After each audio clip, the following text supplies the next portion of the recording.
And the other thing is, oh, look at the little finchies. Little finchies. Little redhead. Hey, Chucks. Hey, Brookie Max. Chucks. Hey, come up here, buddy. Come up here, little quivery one. Come on here.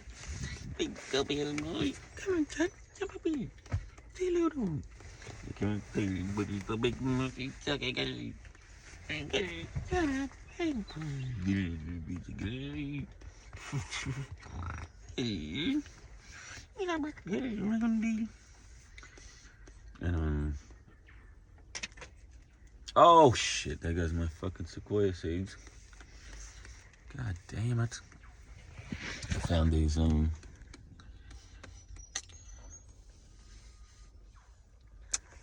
buds under the sequoia seeds in the botanical gardens, so I'm gonna try to.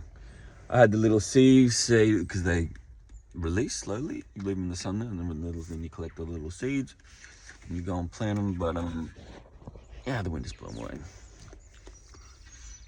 So, there's more. They bring more every day, and yeah. But can anyone feel that the spring vibes? Can anyone feel that? Feel this, the 1st of September. It's funny. It's around my birthday. I really like after my birthday, and then it just goes like spring.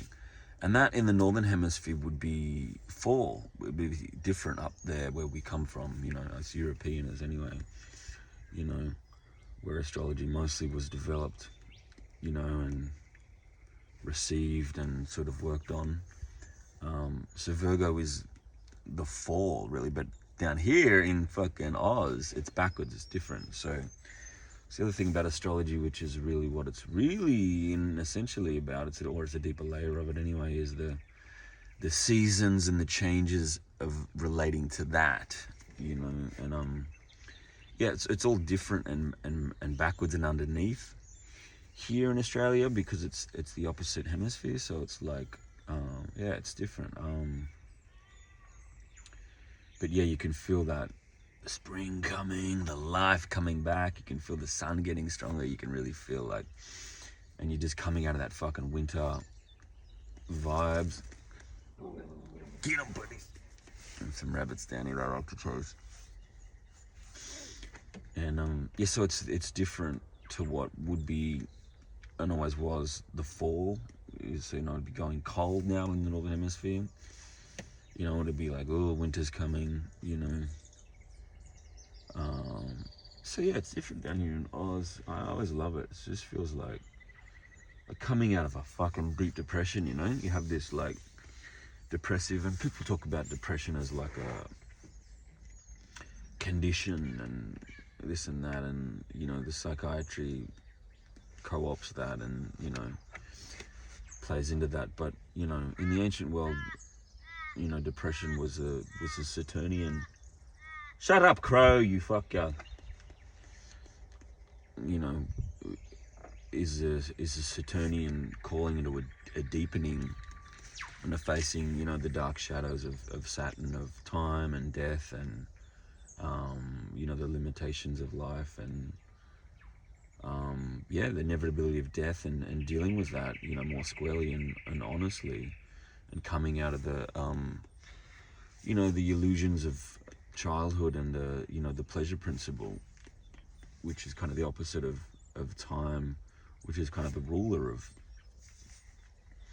this world, because it has to work very much with the reality principle rather than the pleasure principle. So it's yeah, and if we've lived our life for the pleasure principle, it can be confronting to come out of that and to face the reality principle, especially for women who are more geared naturally towards the pleasure principle and towards like the inner processes which are not necessarily connected to that.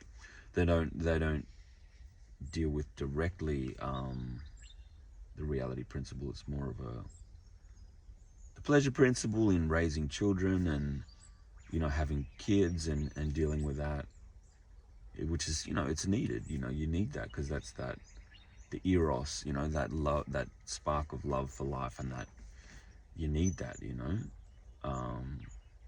But yeah, at some point, and usually after Saturn, we come into dealing with,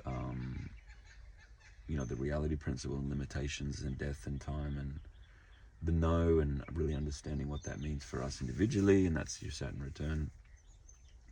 But yeah, depression, it's not a thing. It's a process of the soul and deepening that's happening. So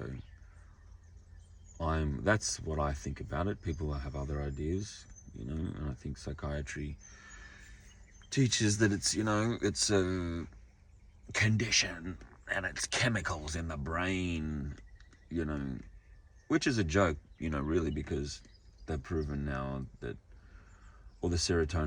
most of the serotonin comes from your gut, so depression's probably just a syndrome of your gut. You not literally have a healthy gut biome, and yeah, so deal with your diet and your gut biome, and you probably get out of that. But yeah, psychiatry with its wonderful potions and pharmakeia that it concocts, with the Rockefeller Petroleum fucking souped up gear that they use, is part of that too. So, look, I don't have a problem with, people what they want to do, what works for them, but, when they start to subvert original ideas, like psychology and, things, and they, steer them off in disingenuous directions and then get people trapped and locked in, syndromes and cycles that are not healthy for them and not empowering. I'm like, nah, I'm not going along with this, so there we are, it's, and it's the age-old thing of,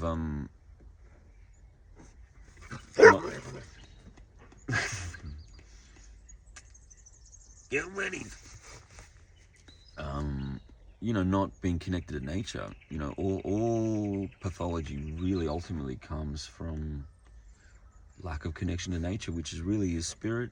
Nature is visible spirit, and spirit is invisible nature. It's the thing that is the communion with reality, and I think all the modern accoutrements and the technological advancements help us,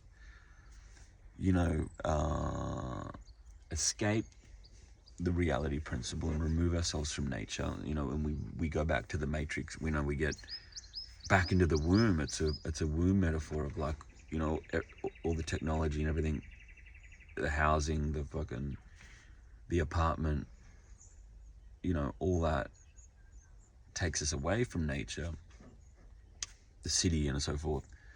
It's all removed, it's all a womb-like regression, so we become, we regress, we become like children. It's like going back into the womb, in a way. And so all these systems sort of co-opt this,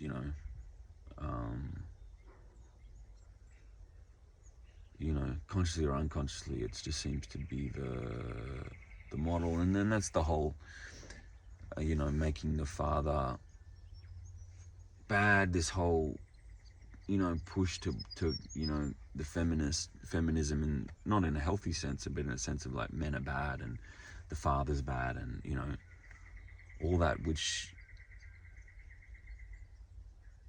all these things happen naturally, but that doesn't mean that they're good, so we move away from the reality principle. We'll make the reality principle and what the male represents that, because male, since Atlantis, deals directly with the reality principle. So we know that's bad. We just, go to girls, and then the father and the masculine principle is just denied, and then we can just have all this crazy spurious shit. And we think it's great because we're in La La Land, and next thing you know, we're fucking, taken over, and out of control and complete victims and have no power. And here we are, so yeah, the return to the masculine principle is, gonna be where it's at. And then, obviously blending those, the masculine and feminine. I posted a video the other day about a monk who could he would like start fireballs with his hand, or to get shit on fire, and like, zap electricity and shit, like really massive, powers from just, he said it was from meditating on the yin and the yang, and he talked about it being at the navel and the perineum, and that there was the yin and the yang, and mixing the two, he talks about you can have these incredible powers. And ultimately it does come back to that, is it about harnessing the masculine and feminine powers in a balanced way? It's all about that. And that's kind of the theme for today, Mercury's day, because Mercury's the sign of the psychopomp, which is Mercury, which is a like Mercury and Gemini, they're both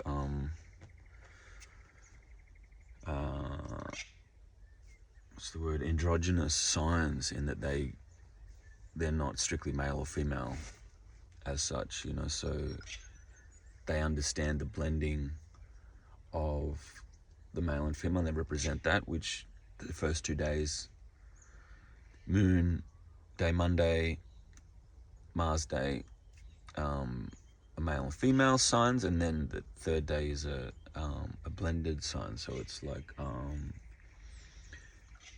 blending the two poles within oneself is what gives birth to the power to travel the universe, the power of God, Goddess, the creation principle is liberated and balanced and harmony,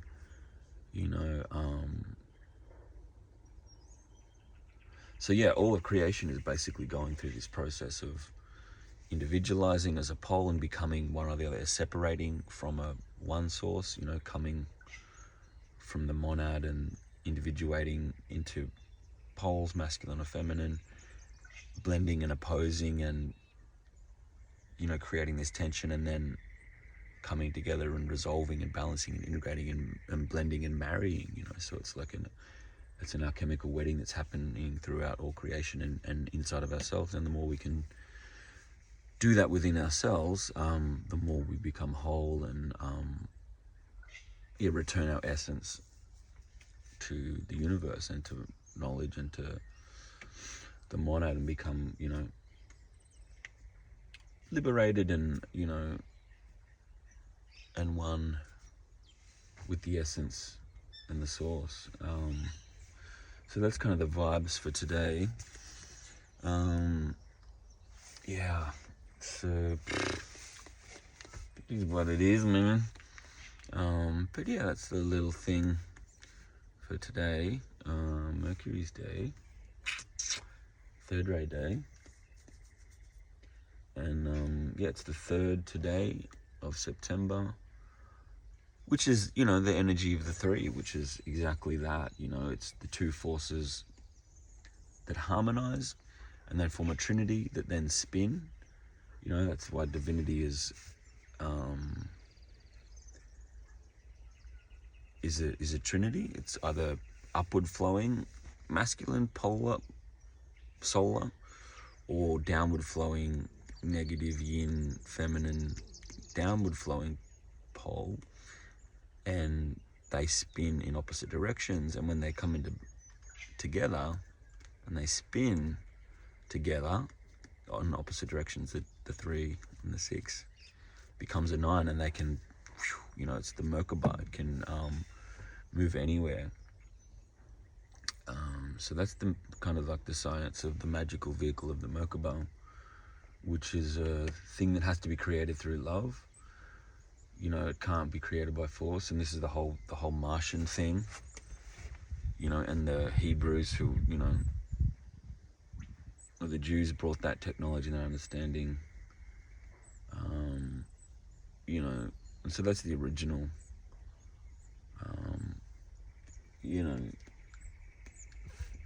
the little finchies, little buddies, they're quite magical because they can fly, they're quite a high being, really, from the animals.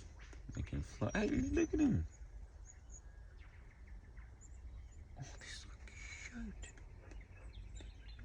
red. I hate putting the little red, like, red sunnies on. Red finch, they're so cute. There's heaps of them. Anyway, so, yeah, that can be the focus today. 3, it's about harmony and movement and divine expression. So hopefully, you can find that today, and you feel that. And yeah, you can be in the celebration of creation of this beautiful gift of what it is, and hopefully, and I'm sure everyone, depending on where you're at, you probably got shit you gotta do as well, and they just try to keep your mind in a prayerful state, like gratitude, reverent,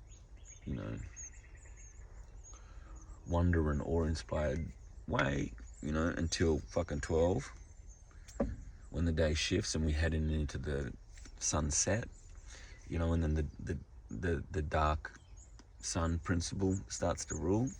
It's the other thing about astrology. It explains, and the Egyptians talked about sunset and sunrise, and Ra and Osiris and Horus and Set, and this battle that we're in. It's just recognizing and understanding the poles of the day. So, from sunrise 6 a.m. to 12 noon is Horus's time. That's a really pure, the beautiful pure energy of the sun as it goes through the 12th house and the 11th house and into the 10th. And then at 12 p.m. when Ra rules,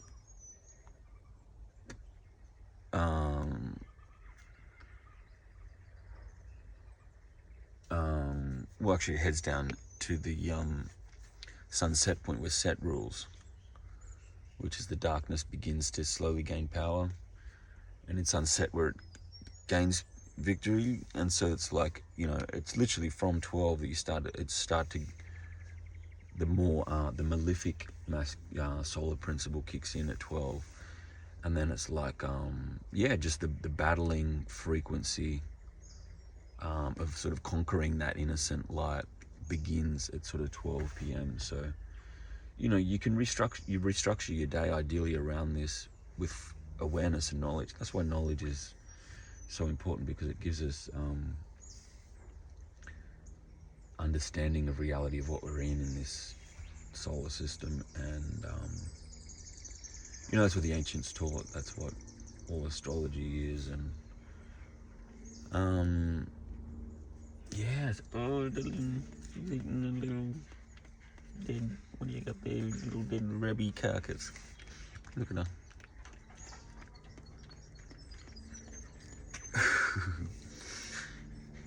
And okay, you got some rabbit. Yeah, you're having a good time out here. Fortunately, we gotta go and go to the gym and go to the. I know, it's annoying, isn't it? I just wish we could just live a free life, but unfortunately, we're chained to the wheel down here because we got, responsibilities and all that shit, which we don't. Responsibilities to the Matrix, man. Fucking Matrix, bro. Fuck that shit, man. Fuck that, bro. Fuck that, y'all. It's the other point of where we're at, processionally as an age, like late degrees Aquarius.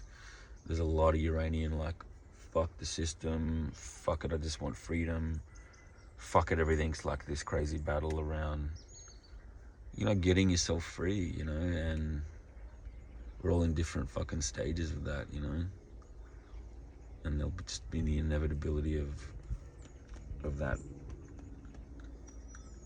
fucking highly charged, frenetic Uranian battle to just be yourself and be free, and you've got a system and a world and responsibilities and time and all that. But again, we're not in that age. We're not in the Capricorn age. We're literally processing back through the Aqua age. So it's, it's all about freedom and really becoming an individual that's fucking free, radically free, you know, and it doesn't feel comfortable. It's a battle, it's critical, it's a crisis, because we go backwards through the science. So it's like we're in a crisis of consciousness, really, as an age and as a time.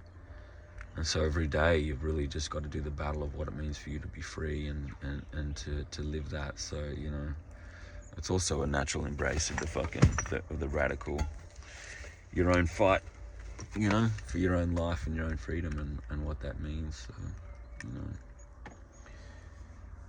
Anywho, but if you want to learn more about your own chart and to be fully self-aware of like every aspect of your natal chart and fully to know that, because it's such an empowering thing to just fully know yourself. And then it's like,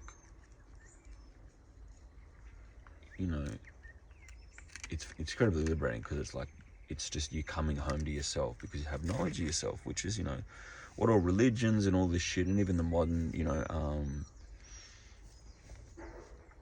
what do we got, scientism and atheism and all that, is just another way to keep people from what was an initiatic path, which was a path of self-knowledge and self-realization and self-knowledge, which is what astrology is. It's yourself, you know, and the perfect ways that you were created by this incredible spin toroidal field and these incredibly large and potent solar forces in harmony and union with this lunar, you know, generative liquid fucking pregnancy principle of fucking nature, you know, and the incredibly powerful solar patterns that sort of emanate from the infinite above and the stars, the starry vault into this creation point. It shows exactly how that looks for you and gives you that understanding of like, this is you, this is your gifts, this is your challenge, and it's just an incredible system. So I love sharing with people because it's like such a like fucking hell. This is it. This is all I need to really know. And then once you know, then you go on your journey of like understanding the science itself, and then you can study the patterns that we're going through currently, you know, nationally, socially, and so forth, because you sort of understand the patterns. So, you know, it's an incredible thing, and it's fucking fun to do it, because I just feel like it's such a benefit to people. But you know, when it's something's meaningful, it gives you an energy as well, and I just think that's what astrology does to me, and I love sharing with people. So if you want to get your chart done, hit the link in the bio and subscribe and all of that, and the link will be in the bio where you can get like book a Zoom call and we can do your chart. I can explain all that, and then you know, do the course as well if you want to learn more. So you can do that, and yeah, start to know yourself, fully know yourself, and realize yourself, and liberate yourself. You know, get on the journey, man. So yeah, all right, enjoy. Bye bye.